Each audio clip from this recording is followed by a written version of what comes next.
Viral pemotor buat konten terobos jalur cepat.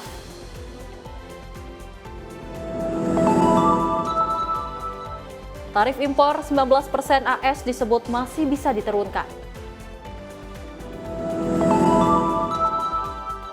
DPR dukung program cek kesehatan gratis bagi pelajar.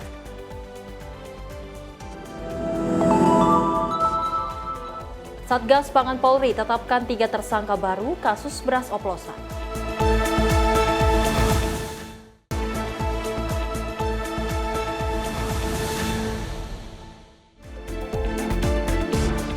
Halo, selamat pagi pemirsa Simpo TV. Selamat pagi Sally. Selamat pagi Festi. Apa kabar pagi hari ini? Pagi hari ini harus baik ya, dan juga harus tetap manis seperti baju kita pagi hari ini, karena kita berdua akan terus memberikan informasi yang terbaik untuk pemirsa di rumah terkait dengan perpolitikan, ekonomi, dan juga berita hiburan lainnya.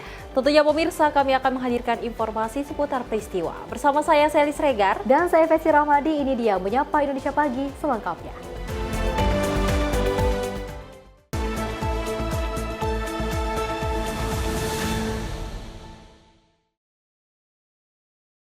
Pemirsa, kita awali dengan berita utama. Kebakaran terjadi di sebuah ruko yang juga berada di lantai 5 Mangga 2 Square, Pademangan, Jakarta Utara pada Senin 4 Agustus 2025.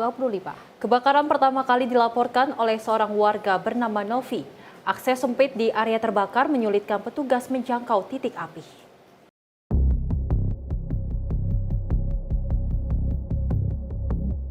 Kebakaran melanda lantai 5 salah satu ruko di Mangga 2 Square. Asap hitam tebal tampak membumbung tinggi dari area kebakaran.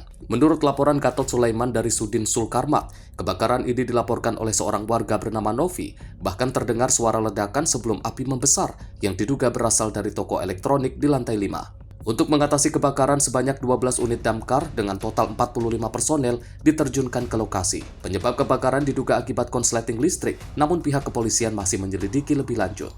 Beruntungnya tidak ada korban jiwa ataupun luka, namun kerugian diperkirakan mencapai puluhan miliar rupiah. Dari Jakarta, Natania Astria, Simpo TV melaporkan. Selain itu pemirsa, hujan lebat disertai angin kencang yang mengakibatkan pohon beringin tumbuh di depan gedung PGRI Kota Bandung tumbang dan menutup akses jalan Babakan Ciparai Kota Bandung pada Senin sore. Jalan juga sempat tergenang air akibat hujan setinggi sekitar 10 cm karena tertahan pohon yang tumbang. Sebuah pohon beringin tumbuh di depan gedung PGRI Kota Bandung dan tumbang akibat hujan deras disertai angin kencang. Kejadian itu menutup akses jalan Babakan Ciparai yang menyebabkan kemacetan.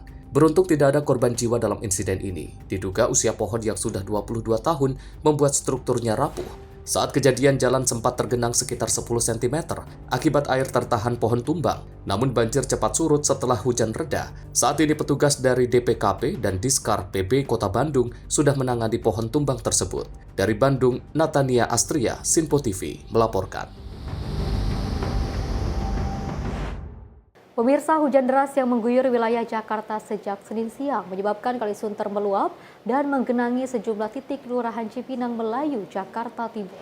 Ketinggian air mencapai hingga 60 cm dan merendam pemukiman padat penduduk sebanyak 16 RT.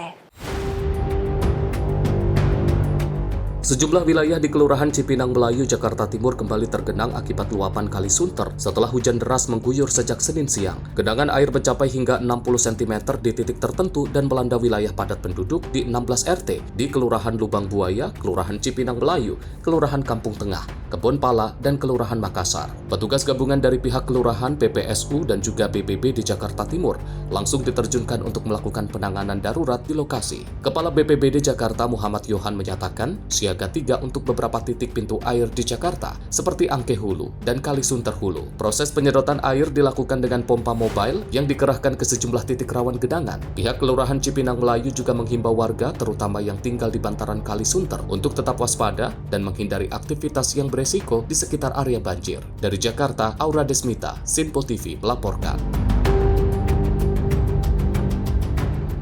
Pemirsa, gunung berapi Kraseninikov di Semenanjung, Kamchatka, Rusia Timur jauh meletus pada Minggu 3 Agustus 2025 waktu setempat. Ini adalah letusan pertama yang tercatat dalam 600 tahun terakhir. Letusan ini terjadi beberapa hari setelah gempa bumi berkekuatan 8,7 skala Richter melanda wilayah tersebut.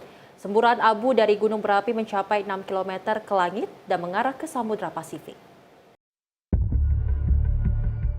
Gunung Kraseninikov yang berada di cagar alam Kronotsky, Kamchatka, meletus pada Minggu malam. Gumpalan abu terlihat membumbung ke langit dan mengarah ke timur menuju Samudra Pasifik. Kementerian Darurat Kamchatka melaporkan tidak ada hujan abu di daerah berpenduduk. Letusan ini disertai gempa susulan berkekuatan 7,0 skala Richter dan memicu peringatan tsunami yang kemudian dicabut oleh otoritas Rusia. Kepala Tim Tanggap Gunung Api Kamchatka, Olga Girina menyatakan bahwa letusan terakhir gunung ini tercatat sekitar 600 tahun lalu. Meski aktivitas sudah menurun, potensi letusan lanjutan masih ada. Gempa sebelumnya juga telah memicu tsunami kecil di Jepang dan Alaska. Dari Kamchatka, Natania, Sinpo TV melaporkan. Selain itu, pemirsa, pencarian pada hari kedua terhadap seorang pencari ikan yang dikabarkan hilang diterkam buaya di Sungai Menduk telah membuahkan hasil. Dan tim SAR gabungan berhasil menemukan tubuh korban terapung dalam keadaan meninggal dunia dengan jarak 1 km dari lokasi kejadian awal. Kepala Kantor SAR Pangkal Pinang Imade Oka Astawa menjelaskan korban akibat keganasan buaya yang hilang di Sungai Desa Menduk berhasil ditemukan. Korban ditemukan dalam keadaan meninggal dunia pada 3 Agustus 2025 pukul 14.50 waktu Indonesia Barat. Pada saat ditemukan tubuh korban dalam keadaan utuh, namun terdapat luka gigitan akibat predator buas tersebut pada organ tubuhnya. Tim SAR gabungan langsung mengevakuasi dan membawa jasad korban menuju rumah duka di Desa Paya Benua. Cuaca di lokasi saat pencarian turun hujan deras, yang juga menjadi hambatan tim SAR dalam melakukan pencarian. Kejadian bermula saat korban dengan inisial I 53 tahun, warga desa Paya Benua, bersama temannya pada 2 Agustus 2025 sedang mencari ikan dengan cara memancing di alur Sungai Menduk menggunakan perahu kecil. Pukul 21.03 waktu Indonesia Barat, saat hendak memasang pancing miliknya, tiba-tiba korban diterkam buaya dan diseret ke dalam air. Teriakan korban terdengar oleh rekan korban yang berada tak jauh dari korban. Rekan korban bergegas menghampiri dan melihat seekor buaya menyeret tubuh korban ke dalam air. Melihat hal tersebut, rekan korban bergegas melapor kejadian tersebut ke Kepala Desa Paya Benua dan informasi tersebut diteruskan ke Kansar Pangkal Pinang untuk meminta bantuan SAR. Tim Redaksi Sinpo TV melaporkan. Pemirsa, informasi lainnya, kecelakaan lalu lintas terjadi di Jalan Raya Desa Sambirejo, Kecamatan Jogoroto, Jombang pada Senin pagi sekitar pukul 7.00 waktu Indonesia Barat. Insiden tersebut, pemirsa, melibatkan sebuah bus antar kota menabrak truk yang sedang berhenti di tepi jalan. Akibatnya truk tercebur ke sungai dan 3 penumpang mengalami luka ringan. Bus Mira bernomor polisi S7818US yang melaju dari Surabaya menuju Yogyakarta mengalami kecelakaan di jalur arteri Desa Sambirejo Senin pagi. Saat melintas di Jalan Raya Jogoroto, bus yang dikemudikan Arif Nur Hidayat diduga oleng ke kiri dan menabrak truk box yang sedang parkir di tepi jalan. Truk box dengan nomor polisi L9039BX yang dikemudikan Sandi Huda tersorong hingga tercebur ke sungai akibat benturan keras. Dalam insiden ini, 3 penumpang bus mengalami luka ringan. Tidak ada korban jiwa dalam peristiwa ini, namun kerugian material diperkirakan mencapai 30 juta rupiah. Pihak kepolisian telah melakukan olah TKP dan meminta keterangan sejumlah saksi. Sementara kedua kendaraan telah dievakuasi dan dibawa ke kantor Satlantas Polres Jombang sebagai barang bukti. Dari Jombang, Aura Desmita, Sinpo TV melaporkan. Dari PT Kereta Api Indonesia masih mengkalkulasi kerugian akibat dampak anjloknya kereta api Argo Bromo Anggrek di perlintasan Pagaden Baru, Kabupaten Subang, Jawa Barat. Dari PT KAI juga masih memberikan batas waktu pembatalan tiket dengan pengembalian dana 100% hingga 7 hari mendatang untuk 80 perjalanan yang dibatalkan sejak tanggal 1 hingga 3 Agustus 2025.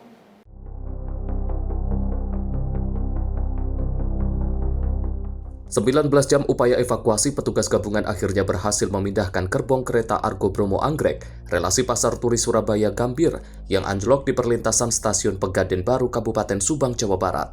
PT KAI memastikan sejak pukul 7 waktu Indonesia Barat pagi tadi, jalur perlintasan sudah kembali bisa dilalui kereta api, namun dengan kecepatan terbatas. Anjloknya kereta Argo Bromo Anggrek membuat sebanyak 80 perjalanan kereta dengan total sebanyak 440.000 tiket untuk keberangkatan tanggal 1 hingga 3 Agustus terpaksa dibatalkan. Demi memberikan kemudahan bagi para calon penumpang, PT KAI masih memberikan batas waktu pengembalian tiket dengan pengembalian dana 100% hingga 7 hari mendatang. Meski mengalami kerugian yang cukup besar, namun PT KAI hingga kini masih mengkalkulasi kerugian yang diderita akibat anjloknya kereta tersebut. Kita belum menghitung kerugian ya. Namun demikian dalam kondisi sekarang ya, kami akan terus meningkat pelayanan terutama keselamatan karena kereta api sudah menjadi moda transportasi pilihan masyarakat. Jadi saya sampaikan tadi dalam 3 hari, hari Jumat, Sabtu dan Minggu, ada 440.000 tiket yang terjual. Ya. Dan khusus tanggal 2 dan 3, hari Sabtu dan Minggu, itu 250.000 tiket yang terjual. Makanya kami ya melakukan penyampaian pada masyarakat hari ini untuk meyakinkan pada masyarakat bahwa kereta api sudah normal kembali dari 72 plus 63 yang berjalan sekarang ini hanya sekitar 7 plus 3 ya. Ada 10 yang terlambat dan keterlambatannya keberangkatan. Namun untuk ketepatan waktunya kita akan upayakan sampai ke tempat tujuan sesuai dengan waktu yang ditetapkan. PT KAI juga menyerahkan sepenuhnya penyebab pasti insiden tersebut kepada petugas gabungan dari KNKT, DJKA, dan Dirjen Perhubungan. Agar insiden serupa tidak kembali terjadi, KAI terus melakukan mitigasi dengan perawatan rutin sarana dan prasarana kereta api. Dari Jakarta, Dio Malau, Simpo TV melaporkan. Selain itu, pemirsa, insiden kereta rel listrik terjadi di jalur 9 stasiun Jakarta Kota pada Selasa pagi. Sebuah rangkaian KRL Bogor-Jakarta Kota dikabarkan mengalami anjlok saat memasuki emplasemen. Rekayasa pola operasi pun dilakukan oleh PT Kereta Api Indonesia untuk mengurangi dampak gangguan terhadap penumpang yang akan menuju atau dari Jakarta Kota.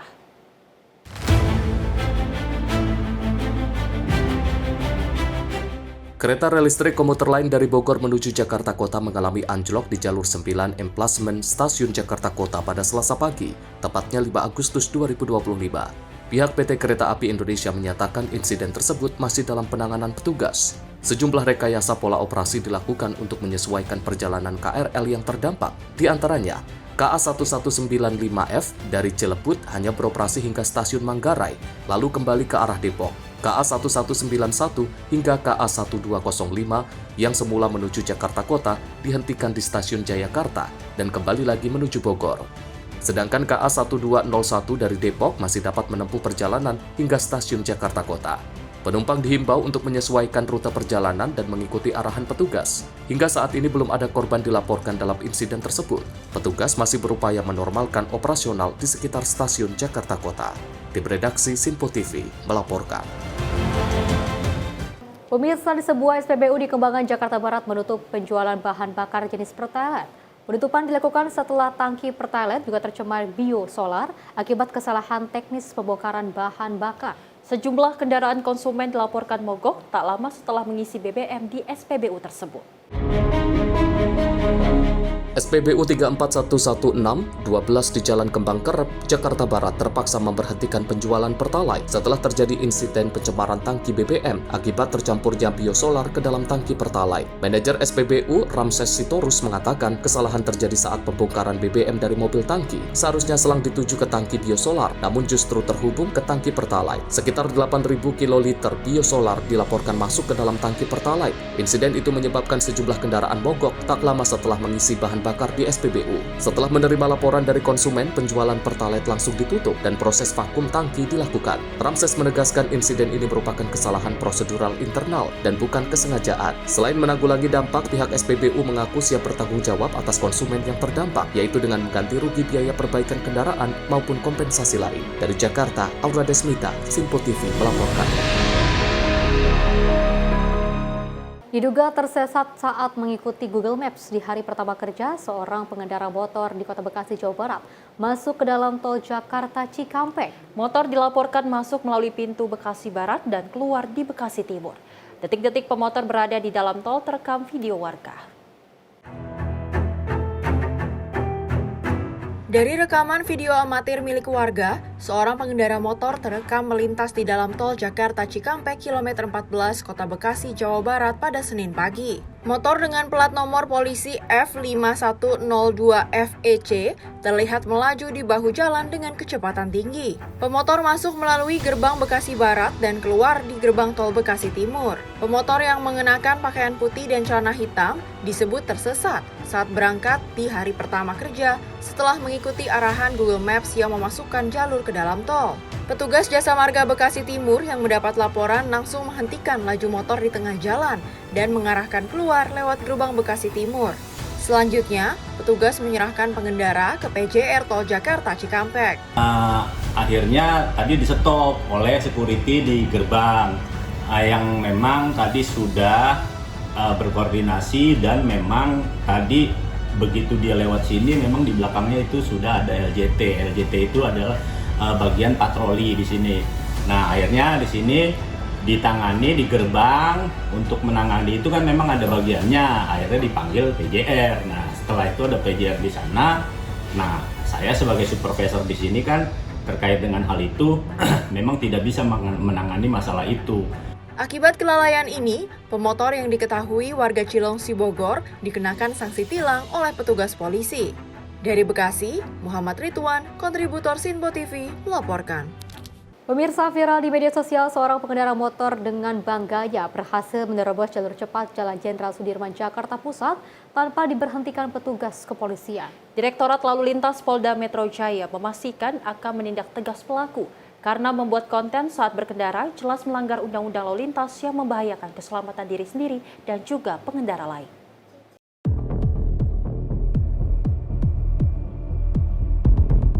Video rekaman seorang pemuda yang mengendarai sepeda motor berwarna biru ini viral di media sosial. Pasalnya pemotor yang belum diketahui identitasnya itu membuat konten berkendara saat menerobos jalur cepat di Jalan Jenderal Sudirman, Jakarta. Narasi dalam video tersebut pun cukup nyeleneh, di mana si pemuda dengan bangganya melintas lancar di jalur yang seharusnya tidak dilalui kendaraan roda 2 tanpa diberhentikan oleh petugas kepolisian. Rupanya aksi melanggar hukum yang direkam untuk kepentingan konten media sosial itu telah dilakukan beberapa kali. Menanggapi video tersebut, Direktur Lalu Lintas Polda Metro Jaya, Kombes Pol Komarudin menegaskan akan menindak tegas pengendara yang tidak mematuhi aturan berlalu lintas. Menurutnya, membuat konten saat berkendara jelas telah melanggar Undang-Undang Lalu Lintas dan juga Undang-Undang Pidana terutama pasal 310 dan 311 KUHP. Dalam pasal tersebut disebutkan barang siapa yang dengan sengaja membuat ataupun mengendarai kendaraan dengan kondisi yang bisa berdampak pada keselamatan pengguna jalan lain akan diancam pidana. Jelas menegaskan bahwa ada pasal pelanggaran dan juga pasal kejahatan.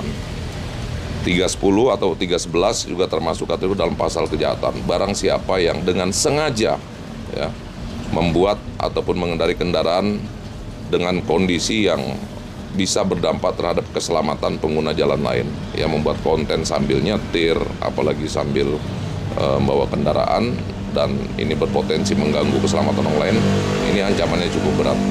Ya.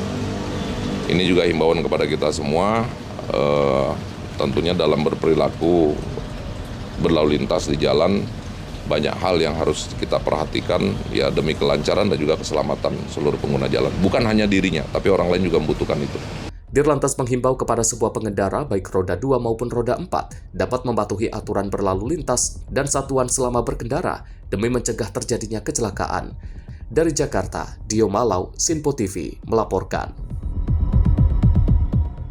Sangat disayangkan ya saya dan juga pemirsa ketika kita melihat banyak sekali yang viral di media sosial tapi juga tidak bisa membangun dan juga memberikan dampak yang positif untuk kita semua.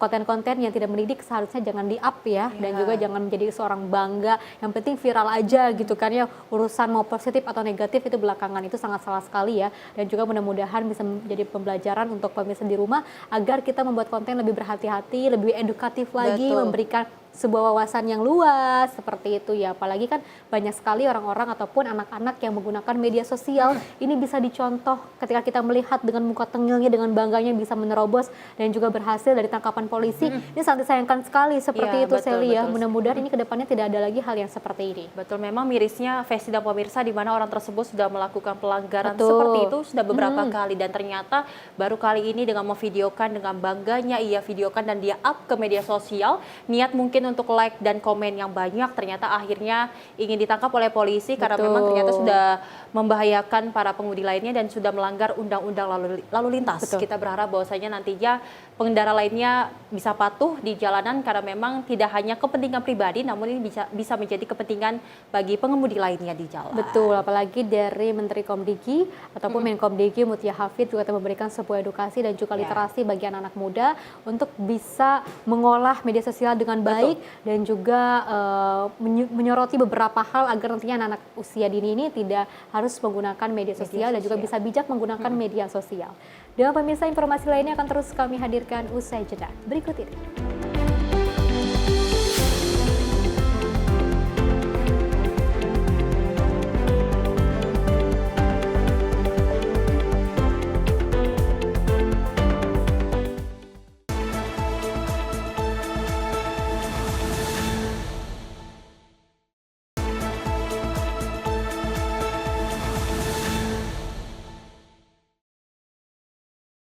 Terima kasih pemirsa, Anda masih menyaksikan Menyapa Indonesia Pagi. Informasi kita lanjutkan, di mana Menteri Pertahanan Syafri Samsudin menerima kunjungan Menteri Pertahanan Singapura Chan Chung Sing di kantor Kementerian Pertahanan Jakarta. Keduanya membahas komitmen penguatan kerjasama militer dan juga perdamaian di kawasan ASEAN.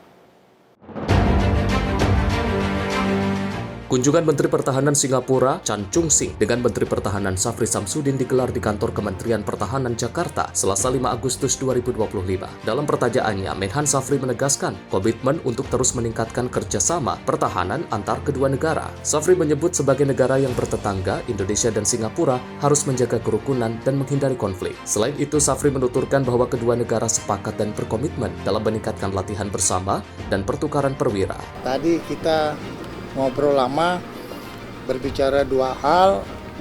Yang pertama, kita berbicara soal bagaimana kerjasama militer dan pertahanan antara kedua negara itu kita terus tingkatkan, ya.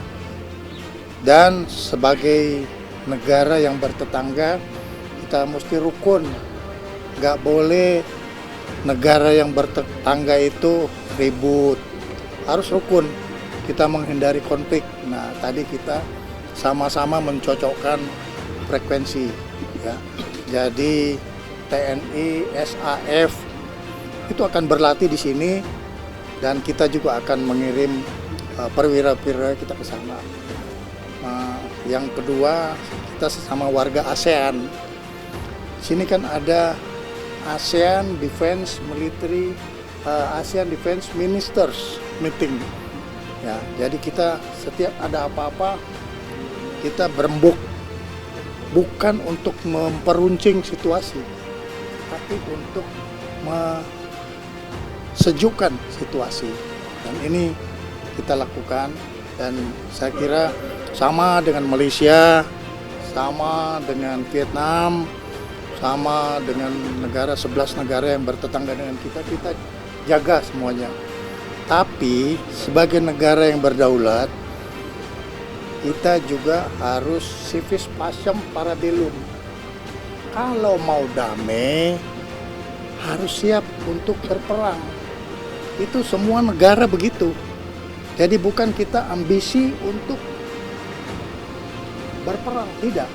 Kita punya ambisi mempertahankan kedaulatan kita agar supaya bangsa Indonesia itu bisa aman dan nyaman di negaranya. Dari Jakarta, Jihan Nabila, Azizul Hakim, Simpo TV melaporkan. Pemirsa, Wakil Ketua DPR Dasko mengatakan menanggapi perihal pembelian 48 jet tempur Turki Kan di tengah efisiensi anggaran. Dan Dasko mengatakan efisiensi anggaran yang dilakukan untuk kegiatan-kegiatan yang bermanfaat, seperti salah satunya pembelian jet tempur untuk memperkuat pertahanan Indonesia. Wakil Ketua DPR Dasko mengaku tak masalah bahwa Indonesia membeli 48 pesawat jet tempur Turki Kaan di tengah efisiensi anggaran. Dasko mengatakan, efisiensi anggaran bukanlah Indonesia tidak memiliki anggaran, melainkan untuk dilakukan relokasi. Dasko menyebut, dari anggaran yang diefisiensikan oleh pemerintah, dialokasikan untuk kegiatan-kegiatan yang bermanfaat. Oleh karena itu, dirinya menilai kondisi geopolitik global saat ini sedang tidak menentu, sehingga pertahanan Indonesia harus diperkuat. Yang pertama, berulang kali disampaikan bahwa efisiensi APBN itu bukan karena kita tidak ada dana, tapi efisiensi APBN itu dilakukan untuk melakukan relokasi dari anggaran yang kemudian diefisiensikan, itu kemudian dialokasi untuk kegiatan-kegiatan lain yang lebih bermanfaat. Nah, sehingga kemudian Pembelian pesawat yang dimaksud dan sudah direncanakan itu menurut saya dalam situasi dan kondisi pada saat ini yang kemudian tidak menentu, kita perlu juga memperkuat pertahanan kita. Demikian. Dari Jakarta, Fahrizal Ahmad Amin, Sinpo TV melaporkan. Dari Ketua Komisi 4 DPR RI Siti Hediati Haryadi menerima kunjungan resmi dari Menteri Pertanian Australia Julie Collins dan juga Duta Besar Inggris untuk Indonesia Dominic Jeremy. Pertemuan ini membahas sejumlah isu strategis mulai dari kerjasama dagang sektor pertanian hingga inisiatif lingkungan dan juga ketahanan pangan dalam kerangka pembangunan berkelanjutan.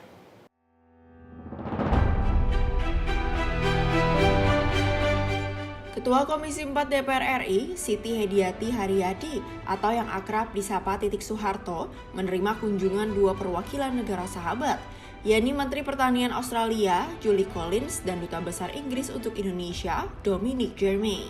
Dalam pertemuan dengan Australia, kedua pihak membahas peluang penguatan kerjasama di sektor perdagangan pertanian, termasuk peningkatan kapasitas petani dan teknologi agrikultur. Sementara itu, pertemuan dengan Duta Besar Inggris fokus pada isu lingkungan, ketahanan pangan, dan inisiatif pengelolaan karbon berkelanjutan, seperti program Carbon Loops yang tengah dikembangkan Inggris bersama mitra global. Hari ini kami dari Komisi 4 mendapat kehormatan kunjungan dari Menteri Pertanian, Perikanan, dan Kehutanan Australia.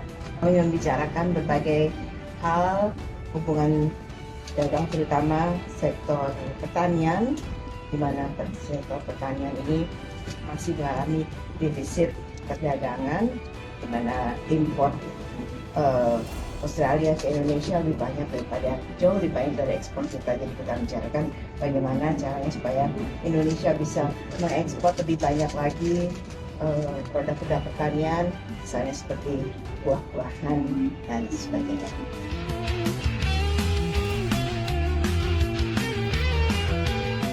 Fokus utamanya kita tadi bicara mengenai karbon ya. Jadi dari UK, pemerintah UK banyak sekali program-program yang bisa diberikan kepada pemerintah Indonesia, bangsa Indonesia mengenai gajah itu, konservasi gajah. Jadi Raja King Charles menyampaikan kepada Pak Presiden Prabowo bahwa minta supaya dialokasikan 10.000 hektar lahan untuk konservasi gajah. Terus sama Pak Prabowo diberikan, kenapa hanya 10.000? Saya kasih 20.000. Ternyata tambah lagi dinaikin menjadi 90.000. Jadi Raja Charles sangat gembira sekali menaikkan. Komisi 4 DPR RI menilai kolaborasi strategi seperti ini sejalan dengan visi Indonesia dalam memperkuat sektor pertanian dan mengintegrasikan kebijakan lingkungan secara berkelanjutan. Tim redaksi Sinpo TV melaporkan.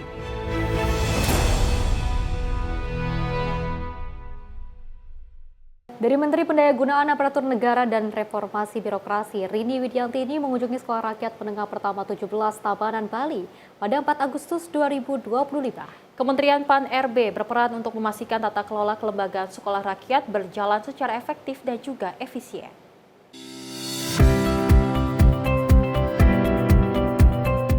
Kementerian Pendayagunaan Aparatur Negara dan Reformasi Birokrasi atau Kemenpan-RB berperan memastikan tata kelola kelembagaan sekolah rakyat berjalan secara efektif dan efisien, termasuk menyiapkan perencanaan kebutuhan guru dan tenaga kependidikan. Hal ini penting agar kelembagaan program ini tidak hanya tumbuh secara kuantitas, tetapi juga memiliki daya dukung yang berkelanjutan dari sisi organisasi dan sumber daya manusia. Dalam kunjungannya ke SRMP 17 Tabanan, Bali pada 4 Agustus 2025, Menteri Pan-RB Rini Widiantini meninjau langsung kegiatan belajar mengajar sekolah rakyat yang merupakan bagian dari program prioritas Presiden Prabowo dalam memperluas akses pendidikan bermutu, setara, dan gratis bagi anak-anak dari keluarga kurang mampu dan rentan.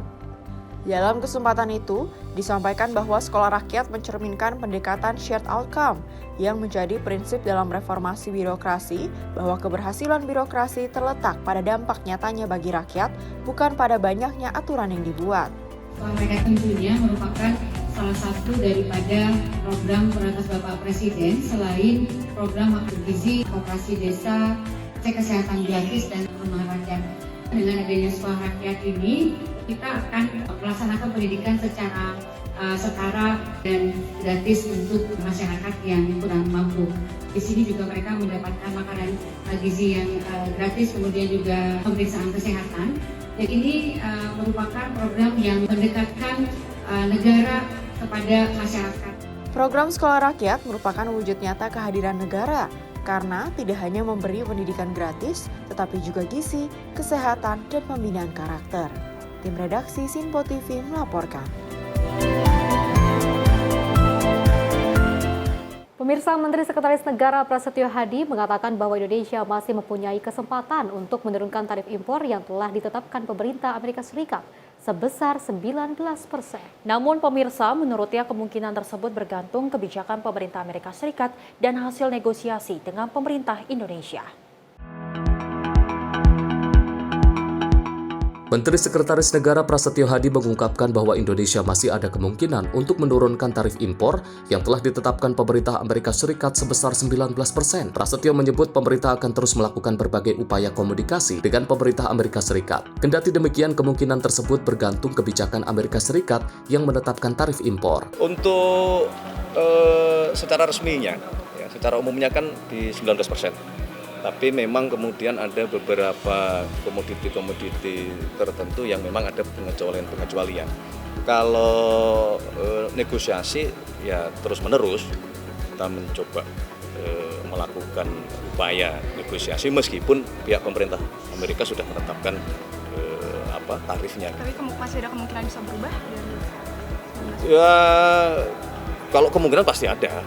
Tapi kita belum bisa memastikan karena itu kan ada keputusan di pihak pemerintah Amerika. Tapi sekali lagi ada beberapa komoditas, ada beberapa barang yang ada pengecualian. Dalam kesempatan yang sama, Wakil Ketua DPR Dasko berharap negosiasi yang nantinya dilakukan dapat memenuhi harapan bangsa Indonesia. Ya kalau masalah negosiasi dengan Amerika yang terus berjalan, hendaknya diserahkan kepada pemerintah dan tentunya pemerintah akan berusaha sebaik-baiknya agar hasil yang dicapai itu dapat berguna dan juga memenuhi harapan kita. Demikian. Dari Jakarta, Fahrizal Ahmad Amin, Sinpo TV melaporkan.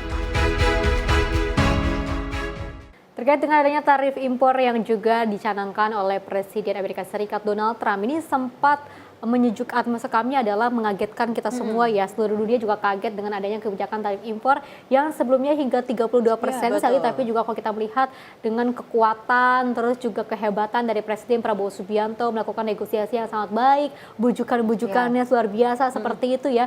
Dan tak apa yang bisa meluluhkan hati dari Presiden Amerika Serikat Donald Trump, tapi akhirnya Presiden Prabowo Subianto bisa meluluhkan dengan baik seperti itu. Kita mengenal sosok dari Donald Trump ini kan sangat tegas, arogansi seperti itu, dan juga langsung membuat keputusan sendiri seperti itu tanpa dipikirkan. Tapi dengan adanya ajakan dan negosiasi dari Presiden Prabowo Subianto, maksud kami kita menuju dengan adanya tarif impor yang juga turut menurun. Betul sekali. Memang kalau kita ketahui akhirnya dari 32% ini turun menjadi 19%. Namun dari Menteri Sekretaris Negara yaitu Prasetyo Hadi mengatakan bahwasanya ini masih saja bisa turun. Namun ini dilakukan dengan adanya negosiasi lagi. Kita berharap bahwasanya mungkin kalau memang ada keuntungan ataupun peluang untuk turunnya dari tarif impor, kita berharap bisa turun. Namun walaupun mungkin tidak ada negosiasi yang berhasil dengan angka 19%, kita cukup bangga, cukup puas dengan apa yang dilakukan oleh pemerintah Prabowo Subianto yang sudah berhasil bernegosiasi dengan pemerintah Amerika Serikat. Betul, tapi dari pemerintahan Presiden Prabowo Subianto dan juga Indonesia ini masih sangat optimis ini bisa turun hingga 0% tarifnya. Mudah-mudahan ya masih bisa kita negosiasi dengan baik, apalagi kemampuan kehebatan dari Presiden Prabowo Subianto bisa meluluhkan orang-orang yang arogansi, hebat sekali. Dan pemirsa, informasi lainnya akan terus kami hadirkan usai jeda berikut ini.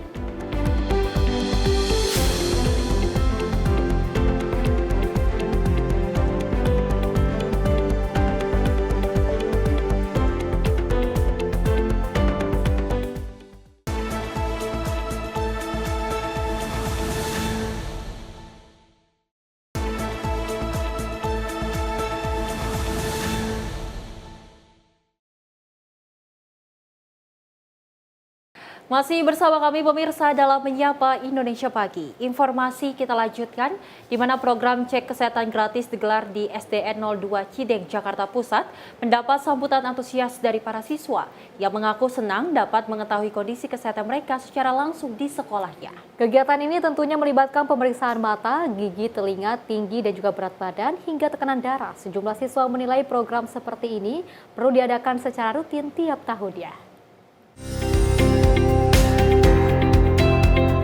Cek kesehatan gratis untuk pelajar mulai dilakukan salah satunya di Sekolah Madrasah Ibtidaiyah Negeri 8 Jagakarsa, Jakarta Selatan. Terlihat para siswa antusias mengantri untuk dicek kesehatan mereka. Satu persatu tim kesehatan mengecek para pelajar. Mereka diperiksa mulai dari gigi, tekanan darah, imunisi, cek mata hingga cek pendengaran. Namun ada juga siswa yang ketakutan ketika hendak disuntik imunisasi. Kepala Staf Kepresidenan Anto Mukti Putranto yang meninjau langsung ke sekolah tersebut langsung mengecek ruang pemeriksaan. Menurut Putranto bahwa CKG sebagai langkah preventif sehingga tidak perlu menunggu sakit baru berobat. Selain itu masyarakat Indonesia mulai dari anak hingga lansia diharapkan tetap menjaga kesehatan. Agustus ini kita targetkan 58,2 juta dengan menyisir sekitar 282.317 sekolah atau pendidikan. Nah, di sini kita berharap program yang dicanangkan oleh Bapak Presiden Prabowo Subianto ini sangat baik. Kenapa? Karena kalau dulu kita sifatnya kuratif ya, sakit dulu baru berobat.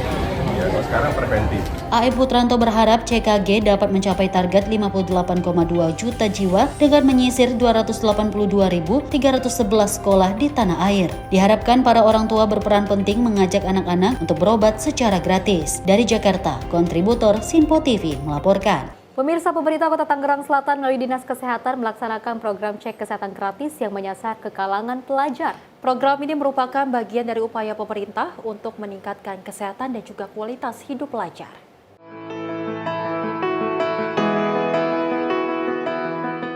Berlokasi di SMA Negeri 6 Kota Tangerang Selatan, program cek kesehatan gratis dicanangkan oleh Presiden Republik Indonesia Prabowo Subianto dengan pola jemput bola pada target pertama menyasar sebanyak 1.225 pelajar. Pemeriksaan kesehatan ini mencakup berbagai aspek, diantaranya telinga dan mata, gizi dan tekanan darah, gigi, kesehatan jiwa, anemia, diabetes mellitus, thalassemia, hepatitis, dan kesehatan reproduksi. Pemeriksaan kesehatan pelajar merupakan isu yang sangat fundamental dalam membangun sumber daya masyarakat yang unggul. Program ini bukan hanya untuk mengetahui potensi penyakit sejak dini, namun sebagai langkah menjaga peserta didik tetap sehat dan menunjang proses belajar.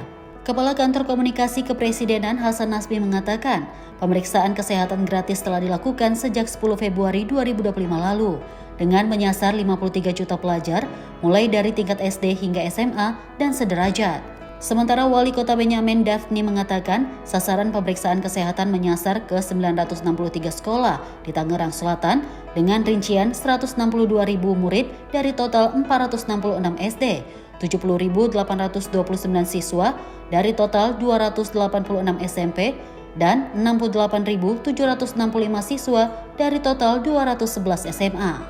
Hari ini kami meninjau kick-off cek kesehatan gratis di sekolah. Kalau cek kesehatan gratis kan sudah di-launching di kick-off tanggal 10 Februari tahun 2025. Pada saat itu masyarakat datang ke puskesmas untuk melaksanakan cek kesehatan gratis. Hari ini pemerintah jemput bola datang ke sekolah-sekolah untuk memeriksa kesehatan anak-anak sekolah mulai dari SD, SMP, SMA dan yang sederajat datang. Ditargetkan akan bisa mengcover 53 juta penerima manfaat. Hari ini kami anggota kabinet mungkin disebar di 12 titik yang melaksanakan kick off cek kesehatan gratis. Di sekolah ini ada 1.225 siswa yang sementara yang untuk masyarakat dulu ya, cek kesehatan gratis di puskesmas kita sudah mencapai angka 51.000 dan itu setiap hari terus berjalan di pemeriksaan kesehatan. Kemudian untuk total di tingkat siswa ini baru hari ini untuk kick off-nya. nanti akan kita pantau ke depan seperti apa. Pelaksana teknisnya dari puskesmas, jadi bergilir di sini 3 hari, di kecamatan, di sekolah yang lain juga sudah masing-masing puskesmas mengerahkan petugas kesehatannya, petugas medisnya untuk hal-hal yang akan diperiksa seperti tadi ya, mata, telinga, dan gigi, dan seterusnya. Dengan memantau kesehatan pelajar, pemerintah dapat memberikan penanganan yang tepat dan memitigasi resiko penyakit yang lebih serius masalah program pemeriksaan kesehatan. Dari Tangerang Selatan, kontributor Simpo TV melaporkan. Ratusan pelajar di SMP Negeri 5 Kota Bandung mulai mendapatkan pemeriksaan kesehatan gratis pada Senin siang. Cek kesehatan gratis ini merupakan program dari Presiden Prabowo Subianto dalam rangka menuju generasi emas 2045.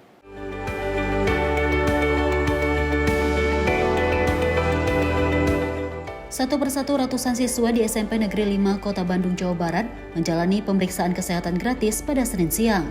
Pemeriksaan kesehatan para pelajar ini mulai dari tensi darah, gigi, telinga, dan juga mata. Pemerintah meluncurkan program cek kesehatan gratis sekolah secara serentak di 12 lokasi di berbagai daerah seperti Jakarta, Semarang, Sidoarjo, dan Tangerang, dan Bandung. Salah satu pelajar mengatakan program kesehatan ini sangat bagus karena bisa mengetahui sehat atau tidaknya kondisi badan kita. Ada tes mata, tes gigi, tes pendengaran, tes darah, tes telinga, sama tes tadi. Jadi tegang pas mau diambil darahnya. Ada keluhan nggak, sakit apa gitu? Nggak ada. Nggak ada, aman berarti ya? Dengan tes kesehatan ini menurut Adek bagus nggak? Bagus, jadi kita tahu kesehatan kita, badan kita sama ini kayak gimana. Menteri Kesehatan Budi Gunadi Sadikin mengatakan cek kesehatan digelar secara serentak di seluruh Indonesia dengan melibatkan seluruh tenaga medis dari masing-masing puskesmas. Di SMP Negeri 5 rata-rata siswa mengeluhkan pada bagian mata dan gigi. Untuk mata sendiri, Budi menyebut karena anak-anak saat ini kebanyakan bermain gawai. Kita bisa tahu kondisi dari anak-anak kita. Kayak tadi ini dari 14 sudah dicek, 9 punya masalah mata. Kadang-kadang tuh nilainya jelek bukan gara-gara bodoh, tapi gara-gara nggak bisa lihat gitu ya. Nah, dengan demikian kan jadi kita bisa perbaiki supaya anak-anak kita tuh sehat semua. Padahal ini SMP-nya SMP keren kan? Ya. SMP 5 Bandung, aku dengar dari Pak Wali naik SMP 5, naik SMA 3, PITB itu kayak pindah kelas. Jadi ini hanya sih anak-anak pinternya Pak. Secara nasional yang paling tinggi masalah masalah gigi. Gigi paling tinggi, nomor 2 tuh anemia di wanita. Karena wanita itu kalau hamil, dia nggak boleh hamilnya rendah di bawah 12. Jadi kalau ada masalah di sini, tadi saya bilang ke kepala sekolahnya, ini kerjasama nanti Pak Wali bener nanti bisa kasih tambahan. Karena kan sekolah itu ada UKS, kesehatan sekolah. Sebenarnya kalau yang masalah ini nanti bisa didaftar di UKS, nanti dipanggil dari puskesmas rutin datang ke UKS. Jadi anak-anak nggak usah kemana-mana, diri saja. Oh ya ada masalah gigi ini ada 20, bisa udah hari ini nanti dokternya datang diperiksa. Diketahui program ini menargetkan 53 juta peserta didik dari SD hingga SMA SMK, termasuk madrasah dan pesantren di seluruh Indonesia. Pemerintah juga mengajak guru dan orang tua untuk menciptakan lingkungan hidup sehat, mulai dari kebersihan sekolah hingga edukasi gizi dan olahraga. Kesehatan gratis ini merupakan program Presiden Prabowo menuju generasi emas Indonesia 2045. Dari Bandung, kontributor Simpo TV melaporkan.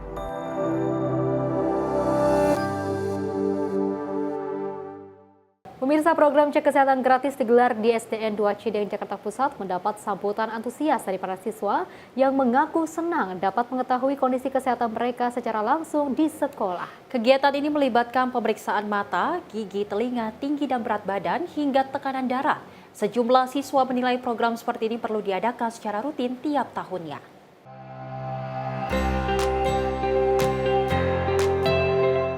Puluhan siswa SDN 02 Cideng mengikuti cek kesehatan gratis yang diselenggarakan langsung di lingkungan sekolah.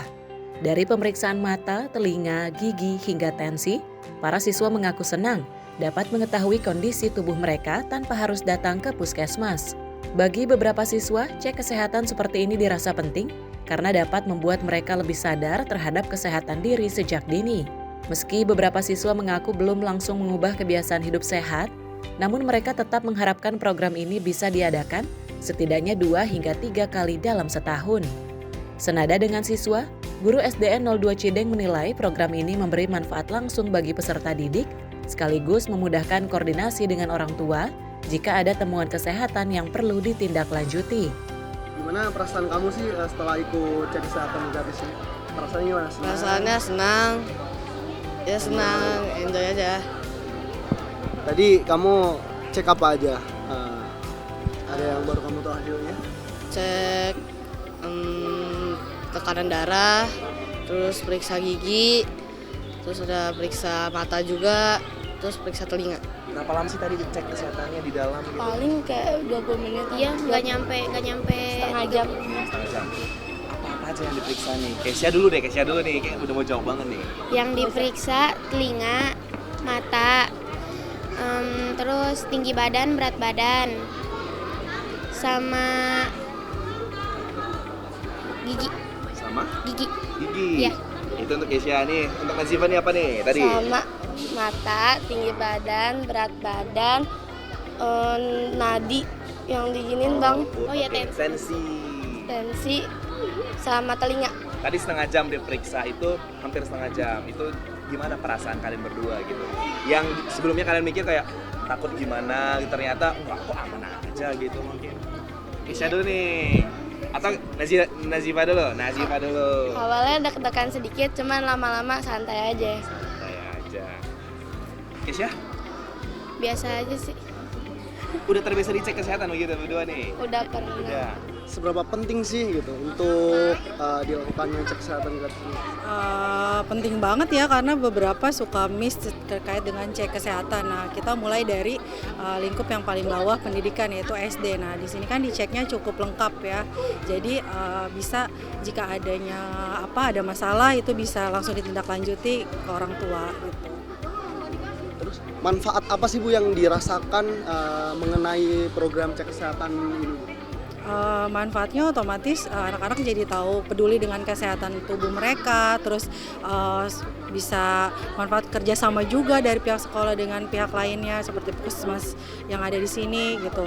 Nah selain itu juga jika ada yang kesalahan atau misalnya ada masalah dari anak tersebut bisa langsung ditindaklanjuti, jadi bisa cepat tertangani. Harapannya ya semoga bisa terus berlanjut dan mungkin jika ada evaluasi yang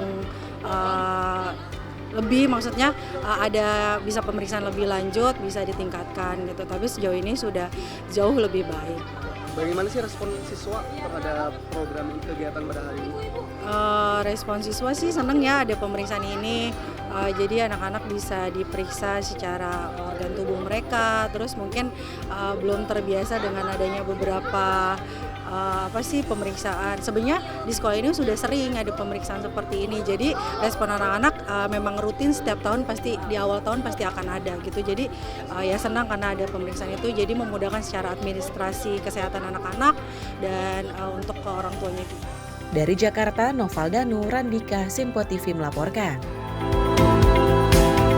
Dari Kementerian Kesehatan bersama Kementerian Pendidikan Dasar dan Menengah meresmikan kick-off pemeriksaan kesehatan gratis di salah satu sekolah dasar negeri di Jakarta Pusat. Adapun dalam catatan Kemenkes terdapat 3 permasalahan utama kesehatan bagi para murid. Salah satunya ialah soal kesehatan gigi.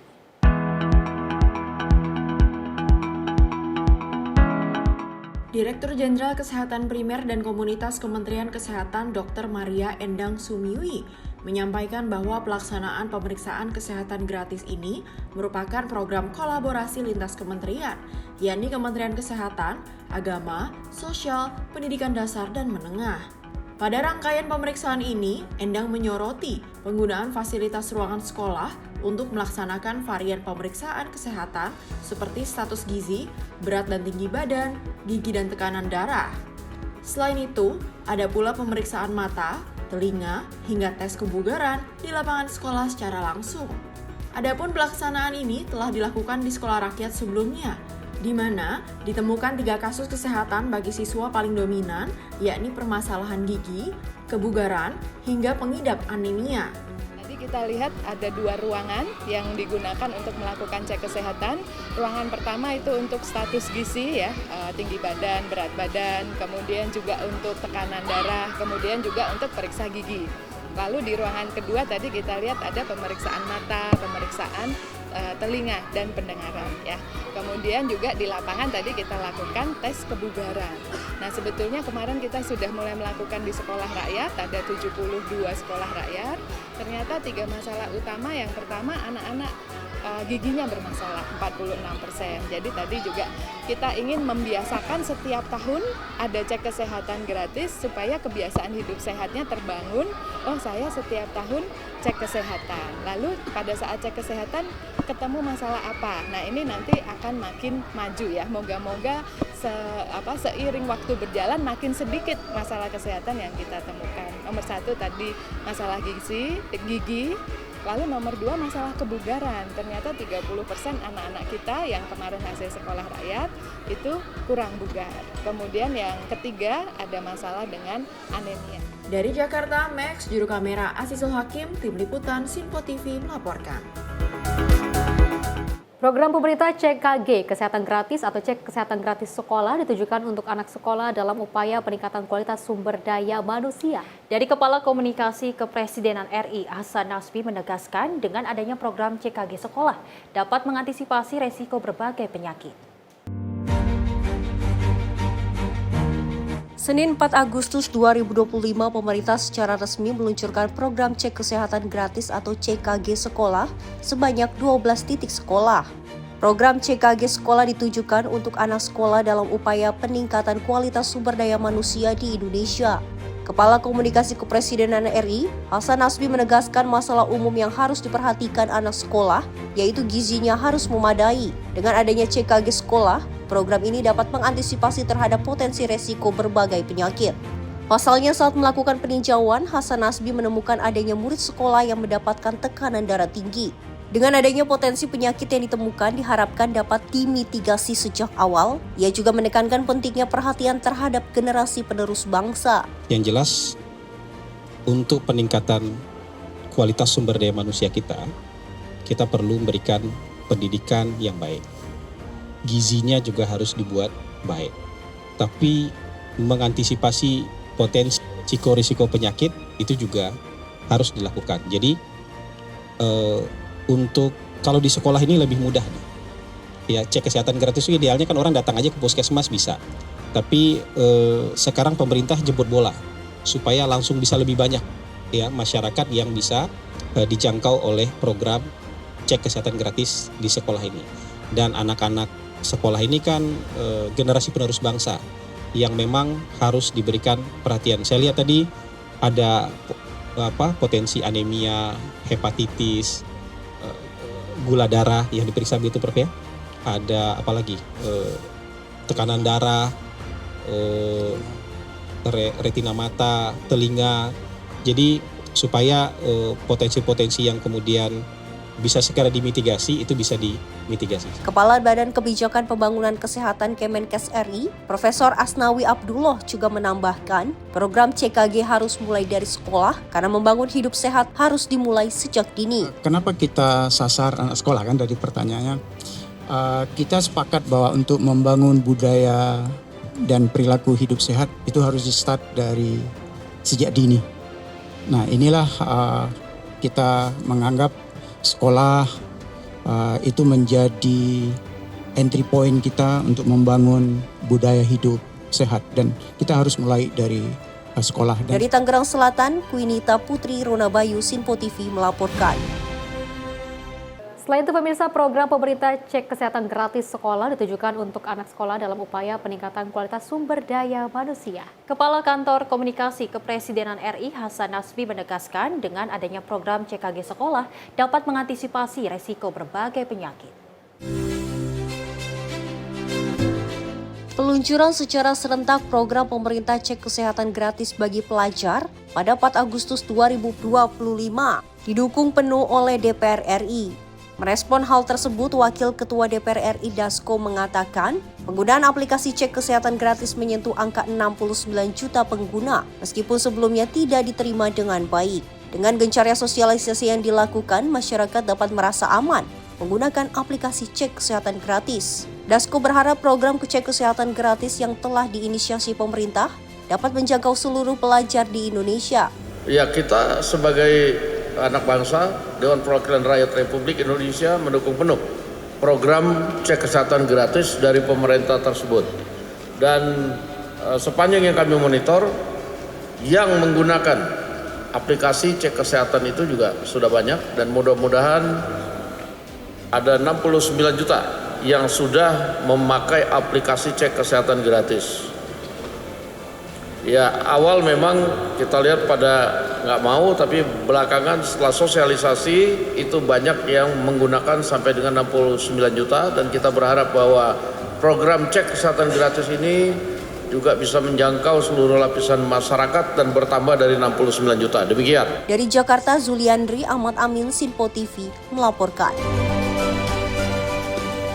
Senang kaya Sally dan juga pemirsa kalau kita melihat program-program yang sangat positif dan juga bermanfaat untuk kita semua. Kemarin juga kita sudah mendapatkan program makan bergizi gratis, terus juga ada pelayanan kesehatan gratis. Tapi ini tidak hanya untuk masyarakat Indonesia, tapi ini untuk menyasar peserta didik. Betul. Apalagi kita juga sempat mengatakan ataupun dari Menteri Komunikasi dan juga Digital ataupun Menkomdigi Mutia Hafid sempat mengatakan ini akan menyasar ke 53 juta peserta didik. Mudah-mudahan bisa menyasar ya dengan adanya berbagai pelayanan kesehatan gratis, apalagi di sekolah kita akan bisa lebih mengetahui apa saja sih keluhan anak-anak. Tapi kalau kita lihat beberapa hasil dari temuan para menteri yang datang ke sana atau juga kepala daerah yang juga turut menyaksikan beberapa rangkaian kesehatan gratis, ini terdapat anak-anak yang terganggu dalam kesehatan mata. Betul, memang kalau kita ketahui ternyata memang para siswa ini antusias dengan adanya program cek kesehatan gratis, di mana memang ia mengatakan ini program patut ada tiap tahunnya secara rutin ya. Betul, karena mereka ingin tahu apa sih yang menjadi penyebab utama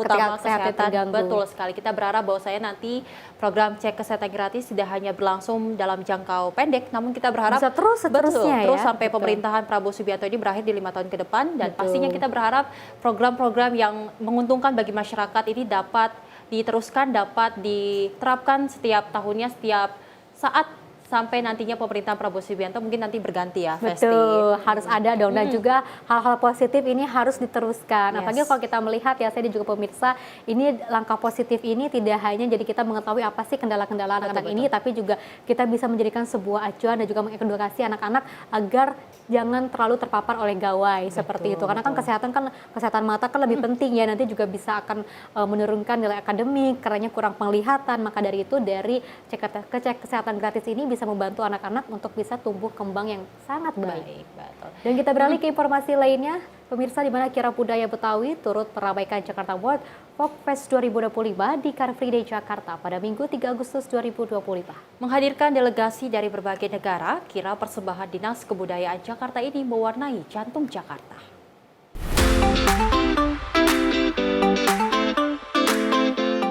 Dalam rangkaian Jakarta World Folklore Festival 2025, Dinas Kebudayaan Provinsi Daerah Khusus Jakarta meramaikan Hari Bebas Kendaraan Bermotor atau Car Free Day pada Minggu 3 Agustus 2025 lalu.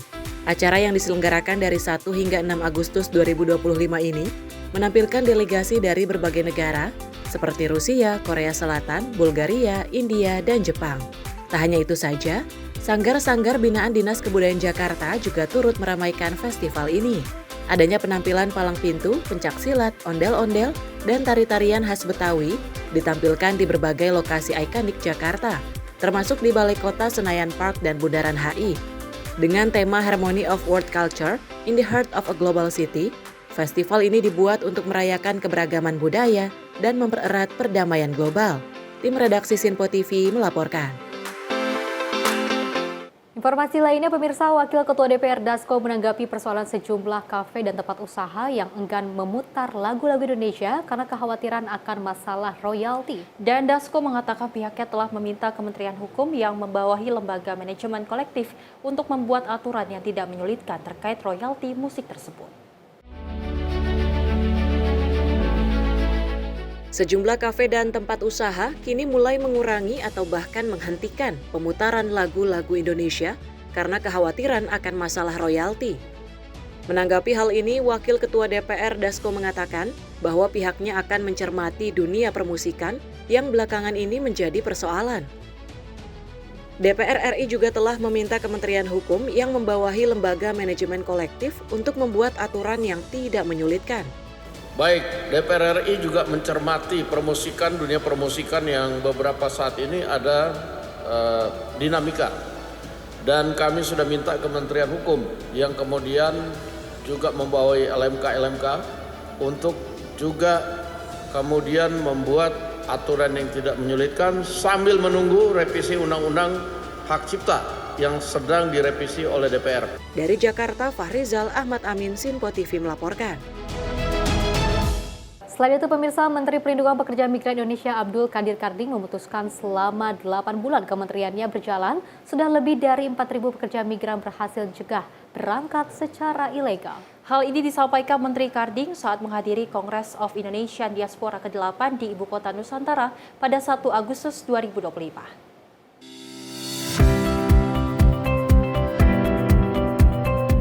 Menteri Pelindungan Pekerja Migran Indonesia Abdul Qadir Karding menghadiri Kongres of Indonesian Diaspora ke-8 di Ibu Kota Nusantara pada 1 Agustus 2025. Dalam kesempatan itu, Menteri Karding mengungkapkan bahwa selama 8 bulan kementeriannya berjalan, sudah lebih dari 4.000 pekerja migran berhasil dicegah berangkat secara ilegal. Berkat kerja keras tim reaksi cepat yang dibentuk, banyak calon pekerja migran yang diselamatkan dari jalur berbahaya dan kembali diberi harapan untuk berangkat secara benar dan aman. Menteri Karding menuturkan Kemen P2MI memulainya dari dasar, dari mendirikan Migran Center sebagai tempat untuk bertanya, belajar, dan untuk tempat mempersiapkan diri. Tak hanya itu, Kemen P2MI juga membuka kelas migran di Lampung dan mendapatkan sambutan luar biasa. Lebih dari 8.500 pelajar mendaftar hanya dalam sebulan. Kita harus punya prioritas-prioritas. Apa yang harus diperhatikan untuk menjaga anak-anak kita ini supaya perlindungannya bagus, suka tidak suka kita harus membangun ekosistem vokasi yang terintegrasi di dalam negeri. Kami sekarang mendorong untuk dibentuk yang namanya Migran Center. Kemarin di Lampung saya meluncing apa yang disebut Migran Class. Lebih lanjut disampaikan, di desa juga dibangun Desa Migran Emas. Disinilah pelindungan dimulai dari keluarga dan komunitas, agar siapapun yang merantau mengetahui caranya, paham risikonya, dan mendapatkan pendampingan yang layak. Tim redaksi Sinpo TV melaporkan. Pemirsa, Kapolri Jenderal Polisi Listio Sigit Prabowo menegaskan komitmen Polri untuk membantu Kementerian Imigrasi dan Masyarakat dalam memperkuat pengawasan. Dan Listio menyebut langkah ini diperlukan untuk menghadapi berbagai ancaman kejahatan transnasional yang semakin kompleks.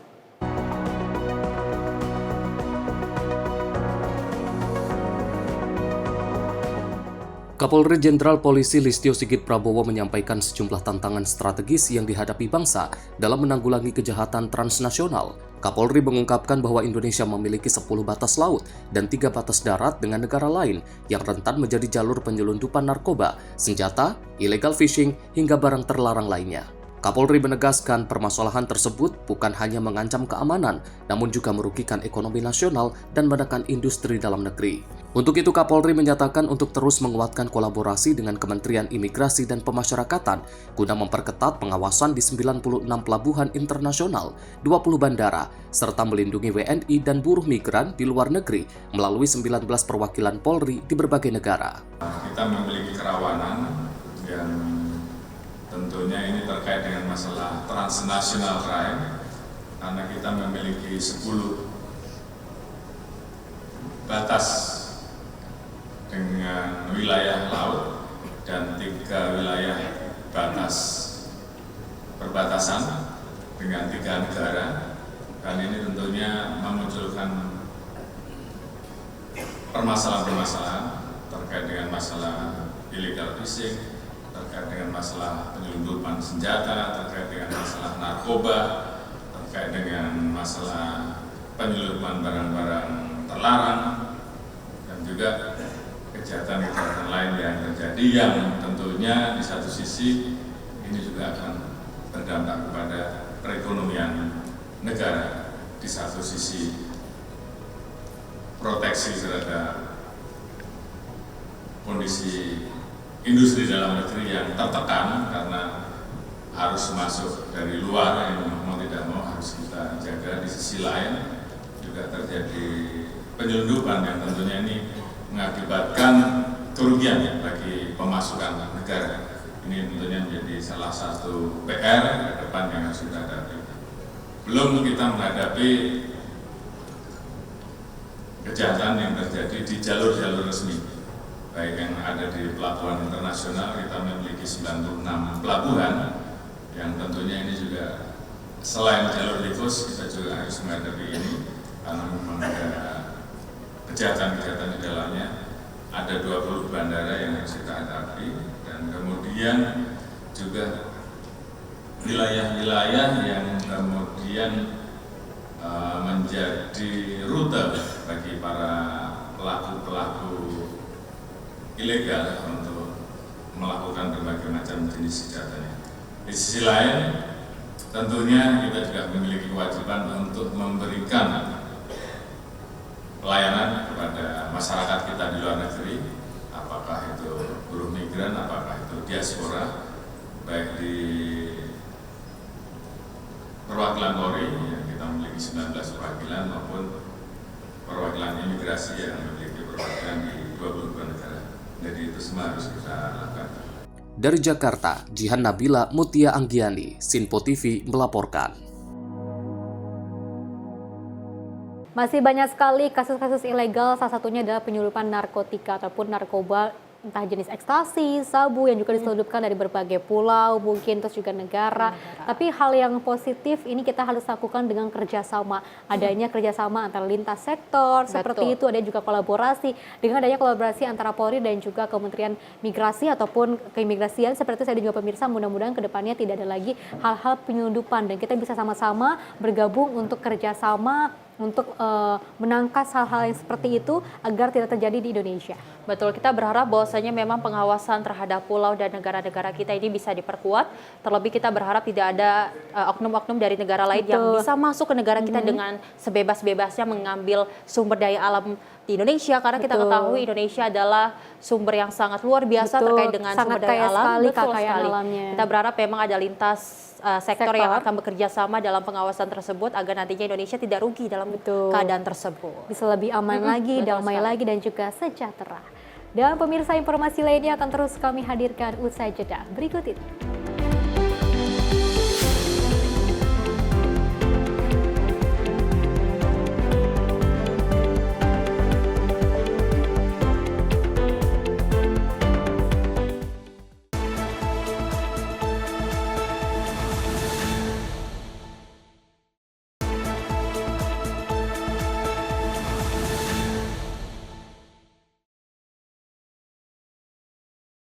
Selamat pagi pemirsa, Anda masih menyaksikan Menyapa Indonesia Pagi. Informasi kita lanjutkan, di mana Presiden Republik Indonesia Prabowo Subianto menerima kunjungan Jenderal Brian Patrick Fenton di Istana Merdeka, Jakarta. Tentunya pertemuan keduanya membahas penguatan kerjasama bidang pertahanan antara Indonesia dan Amerika Serikat. Presiden Republik Indonesia Prabowo Subianto menerima kunjungan Jenderal Brian Patrick Fenton, Komandan Komando Operasi Khusus Amerika Serikat di Istana Merdeka, Jakarta, pada Senin 4 Agustus 2025. Pertemuan tersebut berlangsung hangat diawali dengan sapaan salam hormat. Keduanya berbincang tentang penguatan kerjasama Indonesia-Amerika di bidang pertahanan. Pada kesempatan itu, Jenderal Fenton menyerahkan medali kehormatan US Special Operation Command kepada Presiden Prabowo Subianto. Penyerahan medali tersebut merupakan penghargaan atas dedikasi Prabowo Subianto yang dinilai berhasil membangun kemitraan tak ternilai dengan pasukan operasi khusus Amerika Serikat. Jenderal Fenton mengalungkan medali kehormatan itu langsung kepada Presiden Prabowo disertai pemberian cenderamata. Dalam pertemuan tersebut, Presiden Prabowo Subianto didampingi Menteri Luar Negeri Sugiono, Menteri Pertahanan Safri Samsudin, dan Sekretaris Kabinet Teddy Indrawijaya. Tim redaksi Sinpo TV melaporkan. Pemirsa, Wakil Presiden Gibran Rakabuming Raka bertemu pimpinan PGI dan GAMKI di kantor PGI Jakarta dalam membahas penguatan toleransi dan juga persatuan bangsa. Pertemuan ini pemirsa menyoroti isu intoleransi, peran organisasi keagamaan, serta komitmen pemerintah dalam menjawab tantangan kebinekaan. Wakil Presiden Gibran Rakabuming Raka melakukan kunjungan ke kantor PGI di Jakarta pada Senin 4 Agustus untuk berdialog dengan jajaran pimpinan Persekutuan Gereja-Gereja di Indonesia atau PGI dan Gerakan Angkatan Muda Kristen Indonesia (GAMKI). Audiensi ini merupakan bagian dari upaya menindaklanjuti arahan Presiden Prabowo Subianto mengenai pentingnya memperkuat persatuan di tengah keberagaman masyarakat Indonesia. Dalam pertemuan tersebut, berbagai isu strategis menjadi topik pembahasan, seperti peningkatan toleransi antar umat beragama, penanganan kasus intoleransi, serta keterlibatan aktif organisasi keagamaan dan kepemudaan dalam memperkuat jalinan kebangsaan. Ketua Umum PGI, Pendeta Jeki Manuputi, menyoroti pentingnya peran negara dalam merespon kasus intoleransi, termasuk penegakan hukum dan pemulihan bagi masyarakat terdampak. Wapres juga menerima masukan terkait keterbatasan tenaga pendidik agama di sejumlah wilayah, yang dinilai berpotensi menimbulkan kesalahpahaman antar warga. Menanggapi hal tersebut, Wapres menyatakan komitmennya untuk mendorong kebijakan yang lebih inklusif di sektor pendidikan dan sosial. Turut hadir mendampingi Wapres dalam agenda ini, PLT Sekretaris Wapres Al Muktabar dan Deputi Dadan Wildan. Tim redaksi Sinpo TV melaporkan. Pemirsa, 6 menteri dari Kabinet Merah Putih menandatangani komitmen bersama untuk menciptakan ruang digital yang lebih aman dan juga ramah bagi anak-anak Indonesia. Penandatanganan nota kesepahaman ini menjadi langkah awal pelaksanaan PP Tunas sebagai upaya sinergi lintas kementerian untuk melindungi anak dari resiko paparan negatif di ruang digital.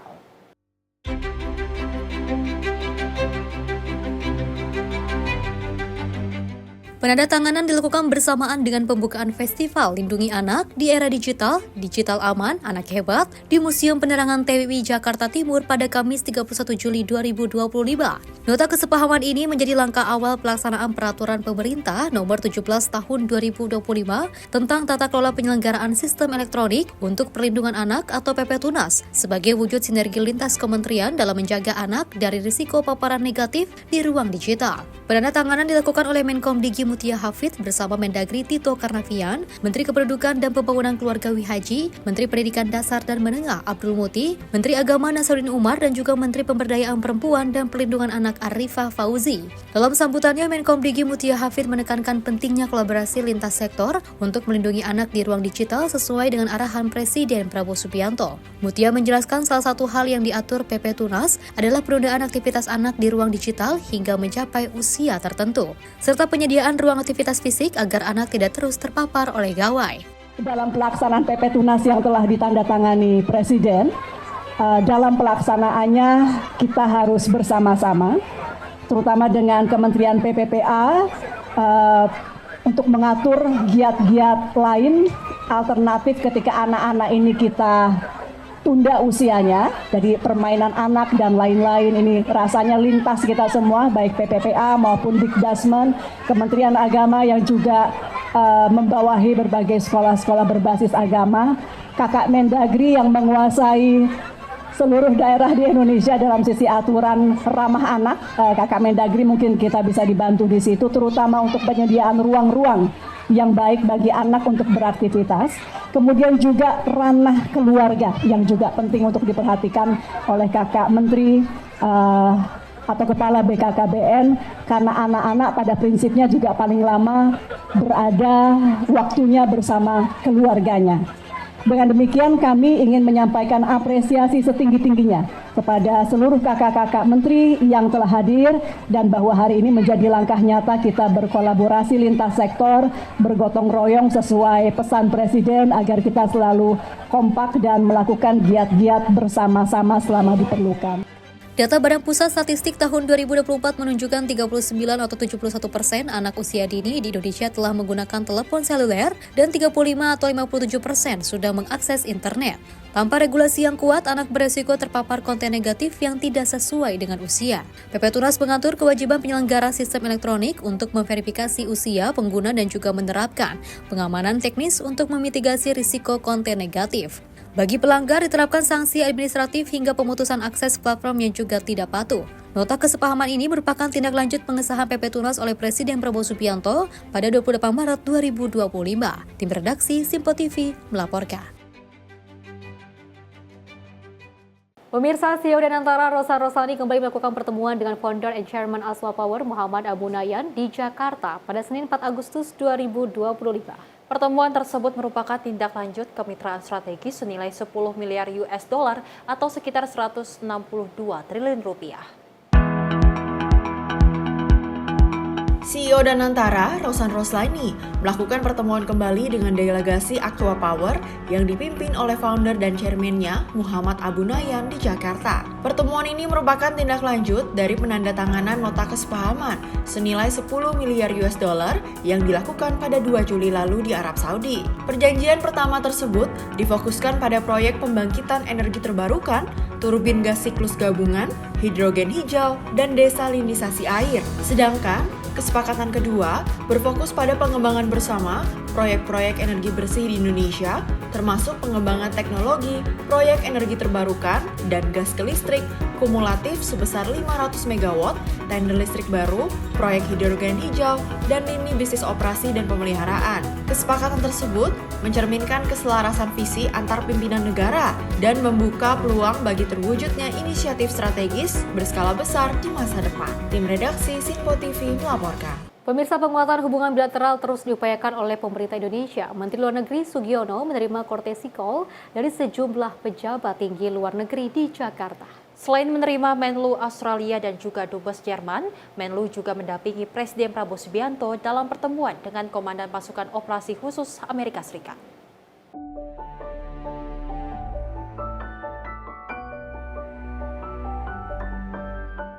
Menteri Luar Negeri Indonesia, Sugiono, melakukan serangkaian diplomasi strategis dengan sejumlah pejabat luar negeri pada 4 Agustus 2025 di Jakarta.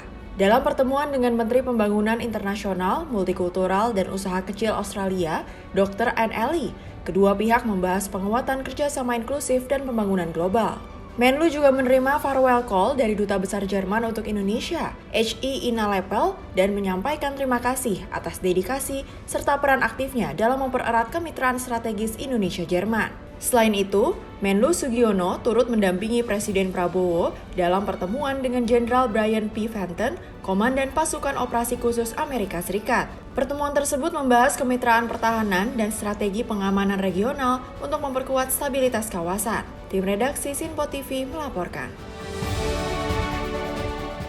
Selain itu, pemirsa, Badan Pusat Statistik umumkan ekonomi Indonesia tumbuh 5,12% secara tahunan pada kuartal 2 2025. Pertumbuhan ini sedikit lebih tinggi daripada kuartal 1 2025, yakni 4,87%. Pertumbuhan ini berada di atas rata-rata angka psikologi RI 5%. Badan Pusat Statistik mencatat pertumbuhan ekonomi Indonesia sebesar 5,12% secara tahunan pada kuartal 2 2025. Angka ini menunjukkan peningkatan dibandingkan periode yang sama tahun sebelumnya. Deputi Bidang Neraca dan Analisis Statistik BPS, Mohedi Mahmud, menjelaskan bahwa produk domestik bruto atas dasar harga berlaku mencapai 5.947 triliun rupiah. Sementara, berdasarkan harga konstan sebesar 3.396,3 triliun rupiah. Sebagai perbandingan, pada kuartal 2 2024 lalu, pertumbuhan ekonomi tercatat sebesar 5,05% year on year. Ekonomi Indonesia berdasarkan besaran produk domestik bruto PDB pada triwulan 2 2025 atas dasar harga berlaku sebesar 5.947 triliun rupiah atas dasar harga konstan sebesar 3.396,3 triliun rupiah. Sehingga pertumbuhan ekonomi Indonesia pada triwulan 2 2025 bila dibandingkan dengan triwulan 2 tahun 2024 atau secara year on year tumbuh sebesar 5,12%. Bila dibandingkan dengan triwulan 1 2025 atau secara Q2Q tumbuh sebesar 4,04%. Pertumbuhan ini juga melampaui capaian kuartal 1 2025 yang tumbuh 4,87% year on year. Dan pada kuartal 2 2024, PBD atas dasar harga berlaku mencapai Rp5.536,5 triliun dan harga konstan Rp3.231 triliun. Tim redaksi Sinpo TV melaporkan.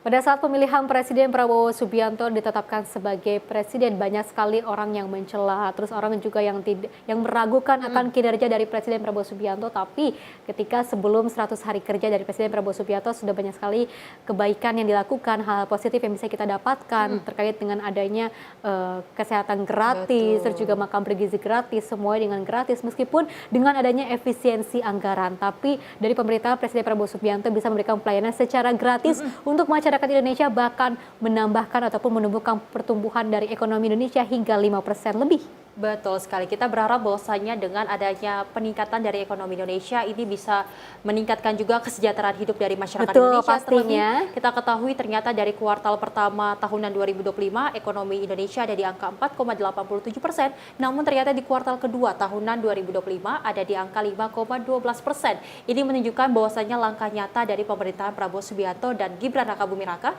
yang ternyata mengeluarkan berbagai program yang memang ternyata menguntungkan sekali bagi ekonomi Indonesia ke depannya. Betul, apalagi dengan sikap tegas dari Presiden Prabowo Subianto yang tidak ambil pusing ketika banyak sekali pengkritik dan juga kritikan orang-orang terkait dengan kinerja Presiden Prabowo Subianto. Beliau tidak membalasnya dengan sebuah ucapan ataupun menggiring opini, tapi langsung membuktikan dengan nyata kinerja yang sangat positif dan juga membanggakan untuk bangsa dan juga negara. Dan pemirsa, informasi lainnya akan terus kami hadirkan usai jeda berikut ini.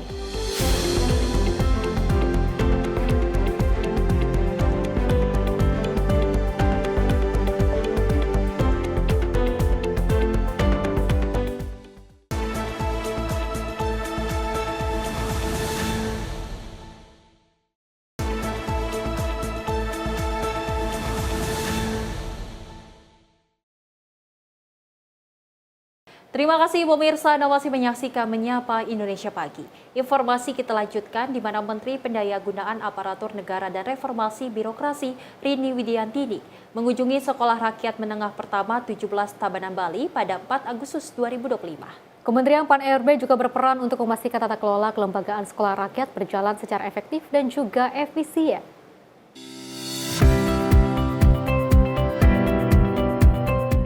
Kementerian Pendayagunaan Aparatur Negara dan Reformasi Birokrasi atau Kemenpan-RB berperan memastikan tata kelola kelembagaan sekolah rakyat berjalan secara efektif dan efisien, termasuk menyiapkan perencanaan kebutuhan guru dan tenaga kependidikan. Hal ini penting agar kelembaan program ini tidak hanya tumbuh secara kuantitas, tetapi juga memiliki daya dukung yang berkelanjutan dari sisi organisasi dan sumber daya manusia. Dalam kunjungannya ke SRMP 17 Tabanan Bali pada 4 Agustus 2025, Menteri Pan-RB Rini Widiantini meninjau langsung kegiatan belajar mengajar sekolah rakyat yang merupakan bagian dari program prioritas Presiden Prabowo dalam memperluas akses pendidikan bermutu, setara, dan gratis bagi anak-anak dari keluarga kurang mampu dan rentan. Dalam kesempatan itu, disampaikan bahwa sekolah rakyat mencerminkan pendekatan shared outcome yang menjadi prinsip dalam reformasi birokrasi, bahwa keberhasilan birokrasi terletak pada dampak nyatanya bagi rakyat, bukan pada banyaknya aturan yang dibuat. Sekolah rakyat tentunya merupakan salah satu daripada program prioritas Bapak Presiden selain program makan bergizi, koperasi desa, cek kesehatan gratis, dan rumah rakyat. Dengan adanya sekolah rakyat ini, kita akan melaksanakan pendidikan secara setara dan gratis untuk masyarakat yang kurang mampu. Di sini juga mereka mendapatkan makanan gizi yang gratis, kemudian juga pemeriksaan kesehatan. Dan ini merupakan program yang mendekatkan negara kepada masyarakat. Program Sekolah Rakyat merupakan wujud nyata kehadiran negara, karena tidak hanya memberi pendidikan gratis, tetapi juga gizi, kesehatan, dan pembinaan karakter. Tim redaksi Sinpo TV melaporkan. Dari Ketua Harian DPP Partai Gerindra Dasko angkat bicara terkait pertemuannya bersama Menteri Sekretaris Negara Prasetyo Hadi dengan Ketua Umum PDI Perjuangan Megawati Soekarnoputri dan Puan Maharani pada beberapa waktu yang lalu. Dan Dasko mengatakan dalam pertemuan tersebut dirinya menyampaikan pesan dari Presiden Prabowo Subianto untuk Megawati Soekarnoputri. Ketua Harian DPP Partai Gerindra Dasko buka suara terkait pertemuannya bersama Menteri Sekretaris Negara Prasetyo Hadi dengan Ketua Umum PDI Perjuangan Megawati Soekarno Putri dan Puan Maharani serta Prananda Prabowo. Pertemuan tersebut diketahui melalui unggahan sosial media miliknya yang terlihat momen kehangatan terjalin pada beberapa waktu lalu. Dasko mengatakan dalam pertemuan tersebut dirinya bersama Mensesnek membawakan pesan dari Presiden sekaligus Ketua Umum Gerindra Prabowo Subianto kepada Megawati. Isi pesan itu merupakan ucapan selamat dari Prabowo untuk Kongres PDIP serta beberapa hal yang mengenai Museum Bung Karno hingga terkait masalah Undang-Undang Pemilu. Yang pertama, kami dengan Mensesnek itu ke sana datang menyampaikan pesan. Kalau Mensesnek itu pesan Presiden kepada Bu Mega, yaitu ada beberapa hal mengenai Museum Bung Karno. Kemudian pesan dari Pak Prabowo sebagai Ketua Umum Partai kepada saya untuk disampaikan kepada Bu Mega. Pertama adalah ucapan selamat ke Kongres, karena memang PDIP tidak mengundang pihak luar termasuk para ketua umum, sehingga pada kesempatan itu Pak Prabowo sebagai ketua umum menitipkan pesan selamat ke Kongres dan beberapa hal ya terkait dengan masalah Undang-Undang Pemilu. Dari Jakarta, Fahrizal Ahmad Amin, Sinpo TV melaporkan. Pemirsa, Ketua Harian DPP Partai Gerindra Dasko menyambut baik seluruh kader PDI Perjuangan yang mendukung pemerintahan Presiden Prabowo Subianto. Namun pemirsa, Dasko menyebut dukungan yang diberikan PDI Perjuangan bukan berarti tidak ada kritikan yang membangun, melainkan diperlukan agar pemerintahan dapat berjalan dengan baik.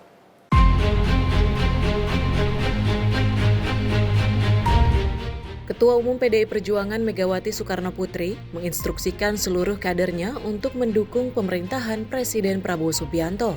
Hal tersebut disampaikan langsung oleh Ketua DPP PDI Perjuangan Deddy Sitorus pada beberapa waktu lalu. Merespon hal ini, Ketua Harian DPP Partai Gerindra Dasko mengatakan bahwa pihaknya menyambut baik dukungan dari PDI Perjuangan kepada pemerintahan Presiden Prabowo. Namun Dasko menyebut dukungan dari PDI Perjuangan bukan berarti tidak ada kritikan, melainkan dinilai perlu agar pemerintahan dapat mencapai tujuannya.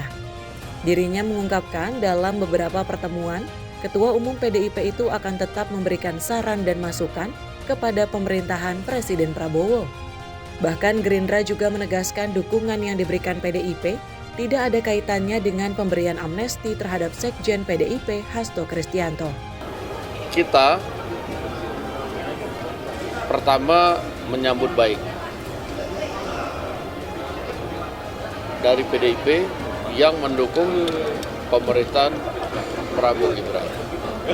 Karena walaupun kemudian saya menyimak juga pidato Bu Mega ya, bahwa mendukung itu kemudian bukan berarti kemudian tidak ada kritik yang membangun.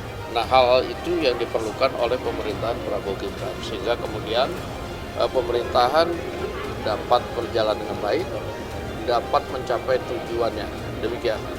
Saya pikir nggak ada kaitannya, karena memang jauh hari dari sebelum acara di Bali, dalam beberapa pertemuan, Bu Mega sudah menyampaikan juga bahwa program-program yang baik tentunya akan didukung oleh PDIP, dan kemudian PDIP juga akan memberikan saran dan masukan untuk beberapa hal yang mungkin belum pas. Demikian.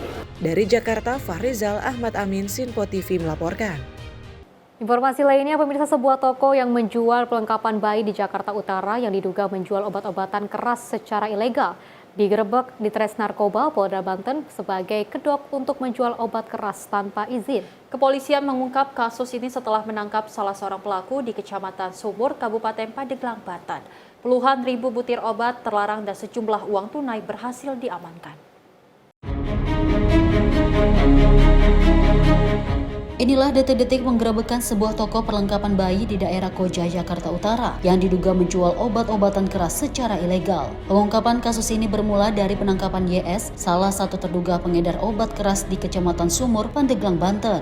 Dari hasil interogasi, YS mengaku mendapat pasokan obat keras dari seseorang bernama AR yang memiliki toko perlengkapan bayi di Jakarta Utara. Berdasarkan informasi tersebut, Dires Narkoba Polda Banten langsung melakukan penggerebekan di lokasi toko. Sekilas toko tersebut terlihat normal, namun saat digeledah, petugas menemukan ribuan obat keras berjenis tramadol, heximer, dan trihexyphenidyl. Total obat yang diamankan sebanyak 15.300 butir tramadol, 10.300 trihexyphenidyl, dan 9.500 pil heximer. Diperkirakan nilai dari seluruh obat ini ditaksir mencapai ratusan juta rupiah. Dan selanjutnya, saudara YS dilakukan interogasi dan ditemukan barang bukti yang berada di rumahnya, yang mana kejadian tersebut pada hari Minggu tanggal 27 Juli 2025 sekira jam 2, yaitu di dalam rumah Kampung Cisaat, Taman Jaya Sumur. Setelah dilakukan interogasi ditemukan barang bukti di rumahnya satu botol heximer yang berjumlah 720 butir, 7 butir tramadol yang sudah dipotong-potong, dan 410 tramadol, handphone, dan yang lain-lainnya. Saat ini kedua terduga pelaku YS dan AR telah ditahan di Rutan Polda Banten.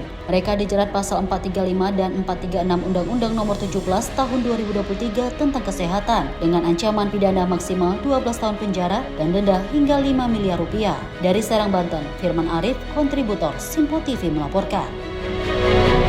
Sebuah video peredaran narkoba di tengah pemukiman warga viral di media sosial. Warga mengaku resah dengan aksi penyalahgunaan narkotika tersebut karena dilakukan secara terang-terangan.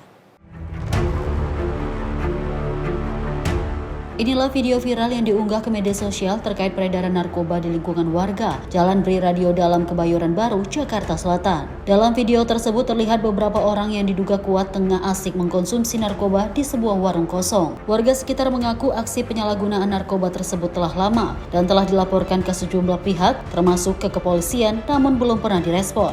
Warga juga mengaku resah karena peredaran narkoba selain dilakukan terang-terangan, juga berada di lokasi yang berdekatan dengan lingkungan pendidikan seperti kampus dan sekolah. Ya gitu, viralnya begitu.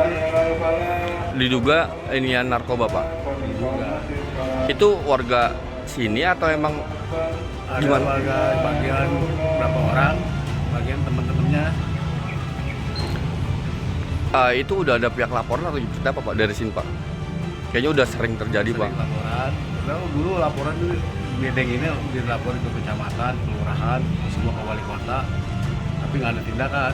Warga di sekitar lokasi berharap agar adanya perhatian baik dari kelurahan, kecamatan, dan juga kepolisian agar aksi penyalahgunaan narkoba bisa diberantas hingga ke akar-akarnya. Dari Jakarta, kontributor Simpo TV melaporkan. Lagi-lagi konten video yang viral di media sosial ini yang juga sangat tidak manusiawi. Saya juga pemirsa, tadi juga kita sudah membacakan beberapa berita terkait dengan adanya konten video yang sangat negatif di mana anak muda yang dengan bangganya bisa menerobos jalur cepat, tapi akhirnya ditangkap seperti itu ya. Dan juga ada juga konten yang lainnya di mana melakukan sebuah kasus ilegal seperti narkoba, tapi ini bisa dengan bangganya diviralkan di media sosial, juga divideokan seperti itu. Entah apa sih tujuan dan juga maksud dari hal tersebut ketika orang tersebut melakukan hal itu seperti itu. Tapi ini sangat disayangkan sekali ya, Sally dan juga pemirsa ya. Banyak sekali orang-orang yang mungkin kurang minum kayaknya ya, Sally, jadi disayangkan sekali kayak gitu kalau misalnya kita masih banyak sekali melihat video-video viral tapi tidak bisa memberikan edukasi dan juga pelajaran yang baik untuk kita semua. Betul, dan memang miris dan menyedihkannya Fesi dan pemirsa di mana ternyata dari orang-orang tersebut dengan bangga dan terang-terangan melakukan transaksi narkoba di depan warga di tempat lingkungan yang ramai. Ini menjadi perhatian juga bagi pihak kepolisian agar mungkin ditingkatkan dari tingkat patrolinya, pengamanannya, karena memang ternyata sekarang banyak warga yang sudah berani menerang-terangkan terkait dengan transaksi narkoba yang memang ternyata ini narkoba membahayakan bagi warga sekitar, dan ternyata memang mereka masih berani dan tidak takut dengan ancaman-ancaman yang memang ternyata kalau misalkan kita memakai narkoba kan kita tahu ya Festi ya, akan dijerat hukuman penjara cukup banyak dan cukup lama, namun ternyata ini tidak dihiraukan dari warga-warga tersebut. Kita berharap bahwasanya memang tingkat narkoba di Indonesia bisa menurun, dan pastinya kita bersama-sama lintas sektor dan juga masyarakat bisa menurunkan angka narkoba di Indonesia. Ini seperti menyepelekan dari kinerja kepolisian ya, saya dan juga pemirsa ya, mudah-mudahan ini bisa angkanya menurun dan juga kesadaran dari masyarakat Indonesia bisa bertambah seperti itu. Dan kita beralih ke informasi lainnya, pemirsa, kepolisian Polres Bandara Soekarno-Hatta menetapkan penumpang pesawat Lion Air rute Jakarta tujuan Kuala Namu Medan ini berinisial H yang menyebut membawa bom menjadi tersangka. Dan penetapan tersangka terhadap H karena dianggap membahayakan penumpang dan mengganggu keselamatan penerbangan. Setelah dilakukan sejumlah penyelidikan dan pemeriksaan terhadap 8 saksi, penumpang pesawat Lion Air rute Jakarta tujuan Kuala Namu Medan yang menyebut membawa bom ditetapkan menjadi tersangka. Penetapan tersangka terhadap H karena dianggap membahayakan penumpang dan mengganggu keselamatan penerbangan. Diketahui pada video viral, H pada Sabtu malam kemarin mengatakan membawa bom yang membuat panik petugas awak kabin dan penumpang di dalam pesawat. Menurut Kapolres Bandara Soekarno-Hatta, Kombes Pol Ronald FC Sipayung mengatakan, penetapan tersangka terhadap penumpang pesawat berinisial H berdasarkan sejumlah barang bukti dan keterangan 8 saksi. Terhadap H juga telah dilakukan pemeriksaan urin, namun hasilnya negatif dan tidak ditemukan zat-zat berbahaya lainnya. Penanganan kasus terkait dengan ada salah satu penumpang yang membuat ancaman bom dalam penerbangan Lion dari Cengkareng menuju Kuala Namu. Jadi seperti yang tadi kita sampaikan, penyidikan ini adalah gabungan antara penyidik Polri dengan PPNS, dalam hal ini adalah Direktur Jenderal Perhubungan Udara. Langkah yang sudah kita lakukan adalah ada 8 orang saksi yang sudah kita lakukan pemeriksaan, kemudian kita juga menyita CCTV dan juga menyita rekaman video yang banyak beredar di masyarakat, serta menyita barang bukti yang seperti tadi saya sampaikan. Sehingga berdasarkan hasil pemeriksaan dan pengumpulan alat bukti, maka terhadap penumpang dengan inisial H, usia 42 tahun, dengan alamat di Pematang Siantar, hari ini kita tetapkan sebagai tersangka atas persangkaan pasal Undang-Undang Nomor 1 Tahun 2009 tentang penerbangan, di mana dalam pasal 437 disebutkan bahwa setiap orang dilarang untuk melakukan ancaman yang dapat membahayakan keselamatan penerbangan udara. Sementara Corporate Lawyer Lion Air, Yuridio Tirta mengatakan, untuk saat ini penumpang berinisial H tersebut di blacklist pada penerbangan maskapai Lion Air. Dengan nomor 6D dan E itu menyatakan bahwa sampingnya itu mengatakan bahwa ada bom. Lalu disampaikan ke pramugari cross check 3 kali, kemudian disampaikan kepada supervisor pada saat itu SFA kembali ke penumpang tersebut, tanya lagi selama 3 kali. Setelah ditanyakan, disampaikan kepada kapten bahwa ada bom itu.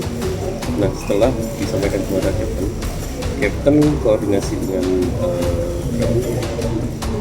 pesawat kembali lagi ke base, sudah penumpang diturunkan semua. Kalau itu sementara sih informasinya memang akan kita blacklist. Cuman itu menunggu nanti informasi lebih lanjut lagi. Penumpang pesawat berinisial H terancam pasal 347 Undang-Undang Nomor 1 tentang membahayakan penerbangan dengan hukuman penjara 1 tahun. Dari Tangerang, Mujaib Latumairisa, kontributor Sinpo TV melaporkan. Pemirsa, Satgas Pangan Polri menetapkan 3 pejabat PT Padi Indonesia Baju sebagai tersangka kasus pengoplosan beras premium. Para tersangka diduga menjual beras tidak sesuai standar mutu, serta sejumlah barang bukti berupa beras oplosan dan juga dokumen produksi telah disita oleh kepolisian. Beras oplosan yang dijual sebagai beras premium kembali menjadi sorotan setelah Ditipideksus Bareskrim Polri melalui Satgas Pangan menetapkan 3 tersangka baru dari PT Padi Indonesia Maju, anak grup perusahaan Wilmar Group. Tersangka terdiri dari Presiden Direktur berinisial S, Kepala Pabrik berinisial AI, dan Kepala Quality Control berinisial DO. Dirtipideksus sekaligus Kepala Satgas Pangan Polri, Brigjen Helvi Assegaf menyatakan bahwa ketiga tersangka diduga memproduksi dan menjual beras premium merek Fortune, Sania, Sip, dan Sofia yang tidak sesuai standar mutu dan takaran. Sebelumnya polisi juga sudah menetapkan 3 tersangka dari PT Food Station terkait kasus serupa.